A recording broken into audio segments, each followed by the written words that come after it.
বাবা যদি যাকাত না দিয়ে মারা যান, বাবার পক্ষ থেকে সন্তান যাকাত দিলে বাবার কবরের আযাব মাফ হবে?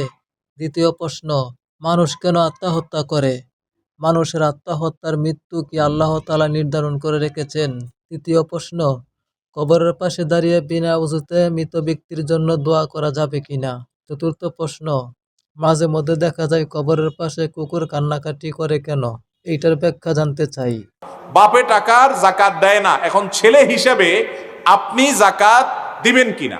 আপনার বাপ 10 বছর জাকাত না দিয়ে মারা গেছেন, আপনি ছেলে হিসাবে অবশ্যই সেই 10 বছরের জাকাত কত টাকা আসে বের করে আপনি জাকাত দিয়ে দিবেন। এর মাধ্যমে আপনার বাবাকে দায়মুক্ত আল্লাহ করতে পারেন, এর পাশাপাশি তার জন্য আল্লাহর কাছে ইস্তিগফার মাফও চাইবেন।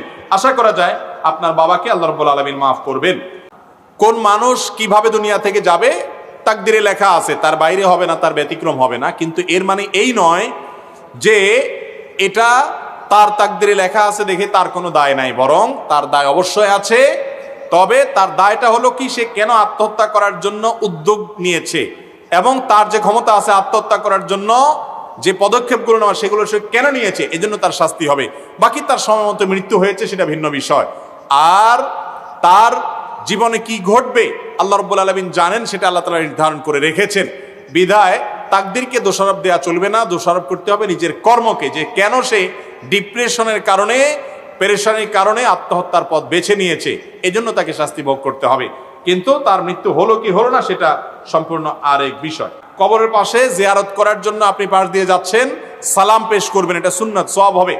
কবরবাসীকে সালাম দিবেন, শান্তির দোয়া করে যাবেন, তাতে কবরবাসীর উপকার হবে, আপনারও স্মরণ হবে মৃত্যুর কথা কবর জিয়ারত করলে। তো এই সালাম দেওয়ার জন্য অজু কোনো আবশ্যক না, বিনা অজুতে সালাম দিলেও আপনার কবর জিয়ারত হয়ে যাবে। তবে অজু অবস্থা করলে তো অবশ্যই ভালো। অতএব কবরের পাশ দিয়ে রাস্তা আছে, রাস্তা দিয়ে আপনি হেঁটে যাচ্ছেন, যাওয়ার সময় সালামুন আলাইকুম দারা কওম মুমিনিন, হে ঈমানদাররা যারা কবরে শায়িত আছে তোমাদের প্রতি শান্তি বর্ষিত হোক। ওয়া ইন্না ইনশাআল্লাহু বিকুম লাহিকুন, আমরা তোমাদের পর অচিরে আসতেছি, আমরাও কবরে আসবো এক সময়। এরকম দোয়া করা, সালাম দেওয়াটা সুন্নাত, এটার জন্য ওযু আবশ্যক নয়।